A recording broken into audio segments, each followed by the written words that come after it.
ಚಾಮರಾಜನಗರ ಜಿಲ್ಲೆ ಸುತ್ತಾಡಿದ್ರೆ ಬರದ ಭೀಕರತೆ ಕಣ್ಣಿಗೆ ರಾಚುತ್ತೆ. ಯಾವ ಹೊಲ ಗದ್ದೆಗಳನ್ನ ನೋಡಿದ್ರೂ ಕೂಡ ಬೆಳೆ ಕಾಣ್ತಿಲ್ಲ, ತೆಂಗಿನ ತೋಟ ತಲೆ ಕಳ್ಕೊಂಡಿದೆ.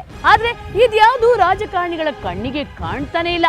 ಅವರು ಬರೀ ರಾಜಕೀಯ ಮಾಡ್ತಿದ್ದಾರೆ. ಇದರಿಂದ ರೈತರ ಕೋಪ ನೆತ್ತಿಗೇರಿದೆ. ಅದು ಹೇಗೆ ಅನ್ನೋದನ್ನ ವಿವರಿಸ್ತೀನಿ ಬನ್ನಿ. ಮಂತ್ರಿಗಳಿಗೆ ಸಂದಿದೆಯ ಕಪ್ಪ ಕಾಣಿಕೆ, ಹೋರಾಟಗಾರರೇಕೆ ಮೌನವಾಗಿದ್ದಾರೆ?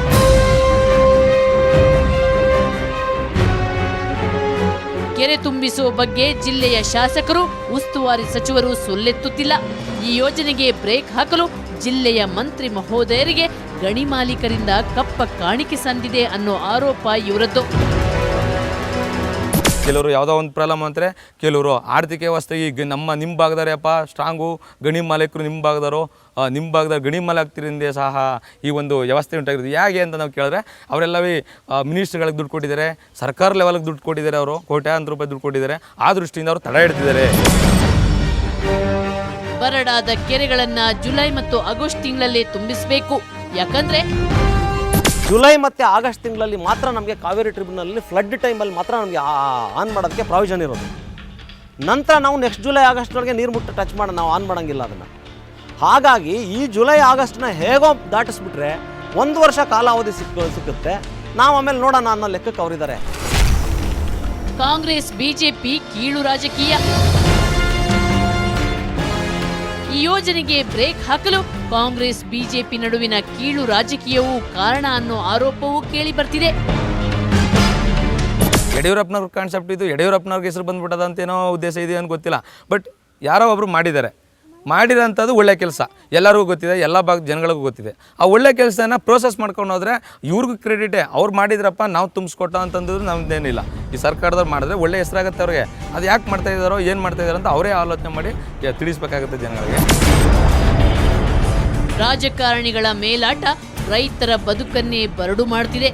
ಇದರಿಂದ ಈ ಭಾಗದ ರೈತರು ರೊಚ್ಚಿಗೆದ್ದಿದ್ದಾರೆ, ಹೋರಾಟದ ಹಾದಿ ಹಿಡಿದಿದ್ದಾರೆ. ಸರ್ಕಾರದ ಮೌನ ಹಾಗೂ ನಿಷ್ಕ್ರಿಯತೆ ಬಗ್ಗೆ ರೈತರು ಯಾವ ರೀತಿ ಆಕ್ರೋಶಿತರಾಗಿದ್ದಾರೆ ಅಂತ ಕೇಳೋಣ. ಸರ್, ಏನ್ ಬರ ಯಾವ ರೀತಿ ತಪ್ಪಿಸಿ ಹೋಗಿದ್ದೀರಿ? ಕೆರೆಗಳಲ್ಲಿ ನೀರಿಲ್ಲ, ತೆಂಗಿನ ಮರಗಳೆಲ್ಲವ ಒಣಗ್ತಾವ. ನಾವು ಎಲೆಕ್ಷನ್ ಟೈಮ್ ಎಲ್ಲ ಕೇಳ್ತೀವಿ, ಮಾಡ್ತೀವಿ ಅಂತಾರೆ, ಮುಂದಕ್ಕೆ ಮಾಡಲ್ಲ. ಗಣಿಧಣಿಗಳ ಒತ್ತಡ ಜಾಸ್ತಿ ಆಗ್ತಿದೆಯೇನು? ಗಣಿಧಣಿಗಳ ಒತ್ತಡ ಕೇಳಿ ಬರ್ತಾ ಇದೆ. ಅದಕ್ಕೋಸ್ಕರ ನಿಲ್ಲಿಸಿದ್ದಾರೆ ಅಂತ ಹೇಳ್ತಾರೆ. ಅದೇ ಪ್ರಸಾದ್ ಏನು ಈ ಕಡೆ ತಲೆಗೆ ಹಾಕಲ್ಲ? ಇಲ್ಲ ಮೇಡಮ್, ಅವ್ರು ಬಂದೇ ಇಲ್ಲ ಮೇಡಮ್. ನಮ್ಮ ಈ ಕಡೆಗೆ ಏನ ಎತ್ತಲ ಅಂತ ಅವರು ಗಮನಿಸೇ ಇಲ್ಲ. ಪುಟ್ಟಣಸೆಟ್ಟು MLA ಅವರು ಸುಧಾ ಏನ ಎತ್ತಲ ಅಂತ ನಮ್ಮ ಇದ್ರ ಬಗ್ಗೆ ಗಮನಿಸಿಲ್ಲ ಮೇಡಮ್. ಯಾವುದೇ ಕಾರಣಕ್ಕೂ ಏನೇ ಆದರೂ ಚಿಂತೆ ಇಲ್ಲ. ಕೆರೆಗೆ ನೀರು ಈ ಆಗಸ್ಟ್ನಲ್ಲೇ ಆನ್ ಆಗಬೇಕು. ಕೆರೆಗೆ ನೀರು ಇಲ್ಲ ಅಂದರೆ ಎಲ್ಲ ರೈತರ ಜೊತೆ ಸೇರಿ ನಾವು ವಿಧಾನಸೌಧಕ್ಕೆ ಪಾದಯಾತ್ರೆ ಹೋದ್ರೂ ಚಿಂತೆ ಇಲ್ಲ. ಈ ಆಗಸ್ಟ್ನಲ್ಲಿ ನಮಗೆ ನೀರು ತುಂಬಲೇಬೇಕಿದೆ. ಈಗಲಾದ್ರೂ ಸರ್ಕಾರ ಕೀಳು ರಾಜಕೀಯ ತೊರೆದು ರೈತರ ನೋವಿಗೆ ಸ್ಪಂದಿಸುತ್ತಾ ಚಾಮರಾಜನಗರ ಜಿಲ್ಲೆಯನ್ನ ಬರಮುಕ್ತಗೊಳಿಸುತ್ತಾ ಕಾದ್ ನೋಡಬೇಕು.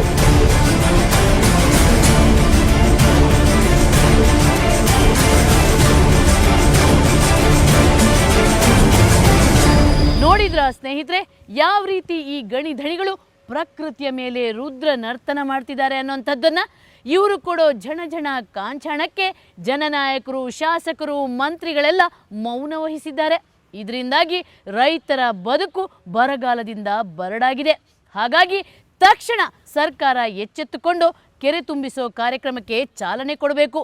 ಇಲ್ಲದಿದ್ರೆ ರೈತರ ಉಗ್ರ ಹೋರಾಟನ ಎದುರಿಸಬೇಕು. ಅದೇ ರೀತಿ ಶಾಪಕ್ಕೂ ತುತ್ತಾಗಬೇಕಾಗುತ್ತೆ. ಜೋಕೆ. ಇದು ಇವತ್ತಿನ ಕವರ್ ಸ್ಟೋರಿ. ಮುಂದೊಂದು ಸ್ಫೋಟಕ ಸುದ್ದಿಯೊಂದಿಗೆ ಮತ್ತೆ ಶುಕ್ರವಾರ ಬರ್ತೀನಿ. ಅಲ್ಲಿವರೆಗೆ ನಿಮ್ಗೇನಾದ್ರೂ ಸಮಸ್ಯೆ, ಸಂಕಷ್ಟ ಇದ್ರೆ ನಮ್ಮ ಈ ವಿಳಾಸಕ್ಕೆ ಬರೀರಿ. ಕವರ್ ಸ್ಟೋರಿ ವಿಭಾಗ ಸುವರ್ಣ ನ್ಯೂಸ್ 24/7, ನಂಬರ್ 36, ಕ್ರೆಸೆಂಟ್ ರಸ್ತೆ, ಶಿವಾನಂದ ಸರ್ಕಲ್, ಬೆಂಗಳೂರು 1. ನಮ್ಮ ಇಮೇಲ್ ವಿಳಾಸ coverstory@suvarnanews.in. ನೇರ, ದಿಟ್ಟ, ನಿರಂತರ ಸುದ್ದಿಗಾಗಿ ನೋಡ್ತಾರೆ ಸುವರ್ಣ ನ್ಯೂಸ್ 24/7.